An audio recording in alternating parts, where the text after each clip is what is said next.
Welcome to Clinical Capsules, your go-to podcast and trusted source for quick, evidence-based insights from TRC Healthcare. For 4 decades, we've been keeping healthcare professionals at the forefront of drug information and medical knowledge. And now, we're bringing these vital clinical updates right to your ears every second and fourth Tuesday, delivering practical, actionable takeaways in bite-sized episodes. Today, Associate Editor and Clinical Pharmacist Vickie Danaher breaks down the complex world of biosimilars, their role in practice, and how to help ensure appropriate use, in an excerpt from our popular Pharmacy Essential Updates webinar series. Let's take a closer look.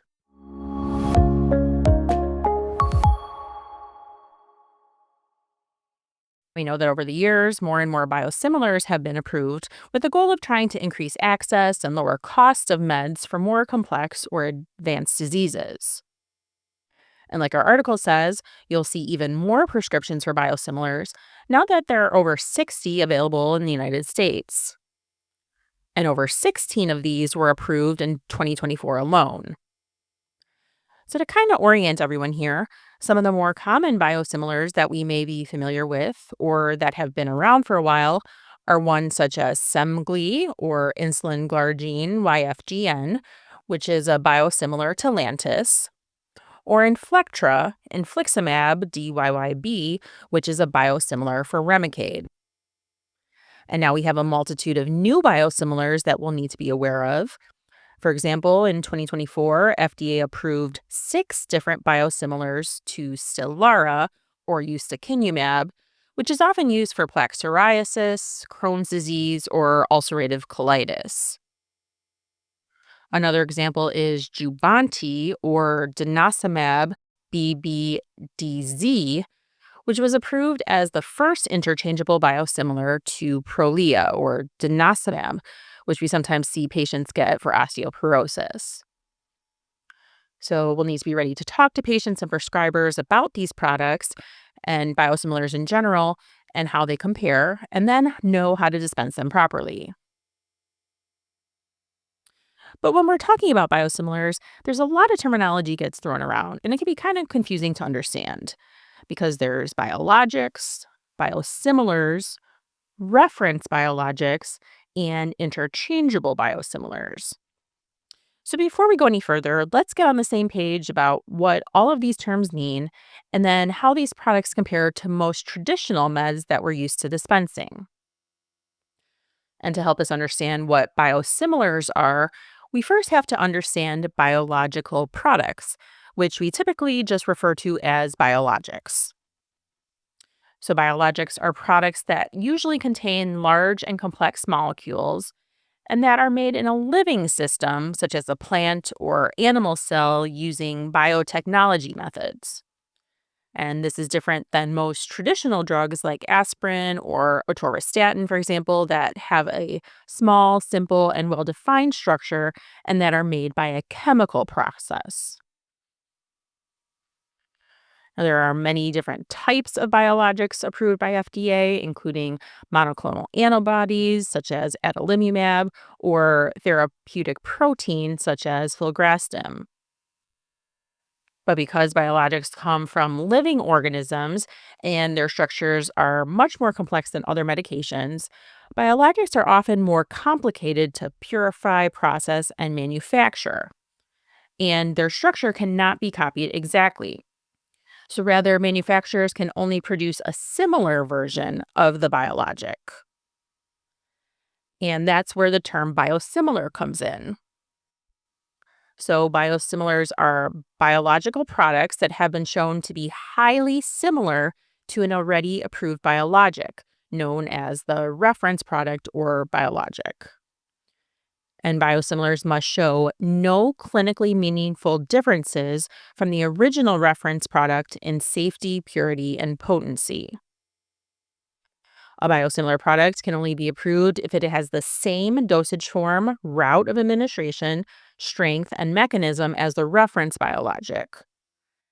But minor differences, such as clinically inactive components, are allowed. So there could be a slight difference, for example, in a stabilizer or in a buffer compared to what's in the reference product.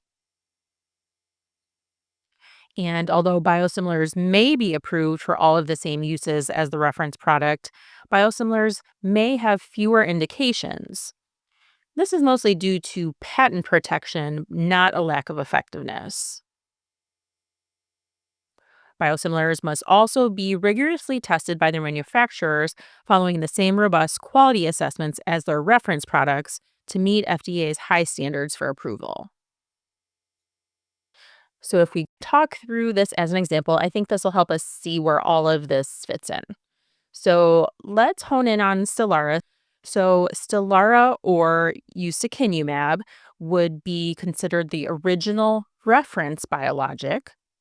And some approved biosimilars for Stelara include Stelarsti or ustekinumab, AEKN, or Otulfi, ustekinumab, AAUZ. So these products are highly similar to Stelara and have no clinically meaningful differences in safety, purity, and potency.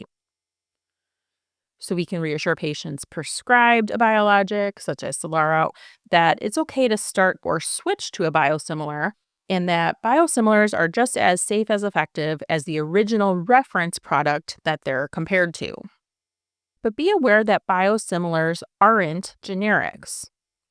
Even though biosimilars and generics are both versions of brand name drugs, there are some important differences. For example, we know that with generic meds, the active ingredient is exactly the same as in the brand name drug. But with biosimilars, again, it's not possible to create an exact copy of that original reference biologic, since biologics contain larger, more complex molecules than traditional drugs. Biosimilars and generics are each approved through different pathways, and they have different rules regarding substitution. A biosimilar can usually only be automatically substituted for the reference biologic if that biosimilar is also approved by FDA as being interchangeable and if your state allows. And being interchangeable means that the product meets additional FDA requirements for switching, such as being able to show a similar clinical result as the original reference biologic. So, for a quick example here, Semglee is interchangeable with Lantus since Semglee shows similar A1C lowering. On top of that, an interchangeable biosimilar also generally has to show no decrease in effectiveness or increase in risk when switching to or from the reference biologic. Now, it's important to be aware that manufacturers decide whether to apply their product for this interchangeable status. And if a biosimilar is approved as interchangeable, this doesn't necessarily mean that it's safer or more effective than other biosimilars. It just means that its regulatory status allows it to be automatically substituted for the reference biologic. And to find out if a biosimilar is interchangeable, you can use FDA's Purple Book online, which you can access by going to purplebooksearch.fda.gov. And basically, you just enter the biologic's name, and then a list of biosimilars and interchangeable biosimilars will pop up, along with additional information such as the product labeling for each product. So if we search the Purple Book for Humira, it shows that some interchangeable biosimilars to Humira are Abrelata, Amjevita, and Siltizo, and then others. So again, this means that these products can automatically be substituted for Humira, again, if your state allows. On the other hand, biosimilars that are not approved as also being interchangeable cannot automatically be substituted. And if a payer requires using one of these products, you'll usually need to contact the prescriber for a switch. Ultimately, we should prepare for payers to drive the choice of which product a patient will get. So continue to watch for payer messaging to see if a particular med is covered. Biosimilars are often preferred by payers as they're less costly, but they can still be expensive. For example, the biologic tocilizumab or Actemra for rheumatoid arthritis costs about $1,200 for a dose, but its biosimilar tocilizumab AAZG costs about $760. So it's about $400 less expensive per dose. We also want to make sure that you know and follow any other laws that your state may have about substitution. Many states require pharmacies to inform the patient or prescriber even when substituting an interchangeable biosimilar. And a handful of states require contacting the prescriber before substitution. When patients are getting a biosimilar, help prevent mix-ups by verifying key details in the product's name.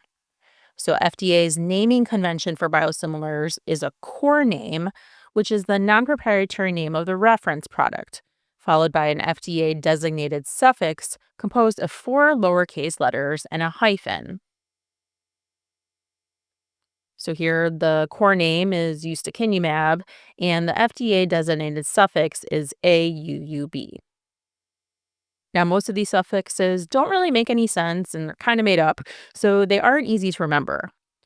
For example, if we look at the names of the Stelara biosimilars, Yesintek is ustekinumab KFCE, and Immudosa is ustekinumab SRLF.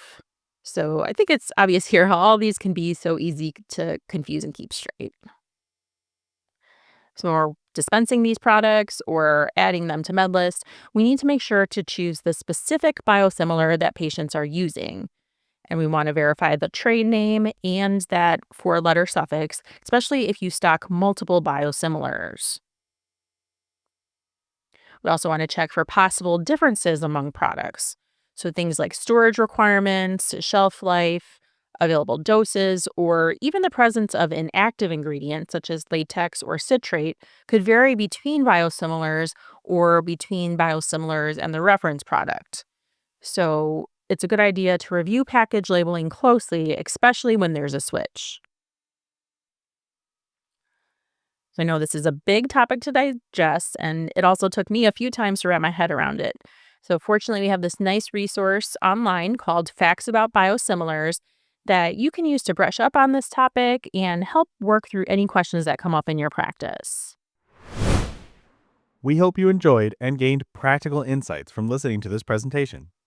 Be sure to follow or subscribe, rate, and review this show on your favorite podcast app, or find the show on YouTube by searching for TRC Healthcare or clicking the link in the show notes. While you're there, check out our other TRC podcasts like Medication Talk and Rumor vs. Truth. Also in the show notes, we've linked directly to a few of the excellent resources mentioned today, available to subscribers of Pharmacist Letter, Pharmacy Technician's Letter, or Prescriber Insights.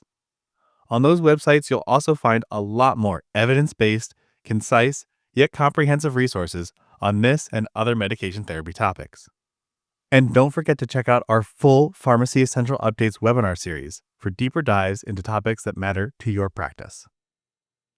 If you aren't already a subscriber, don't miss out on these resources. Sign up today to stay ahead with trusted insights and tools.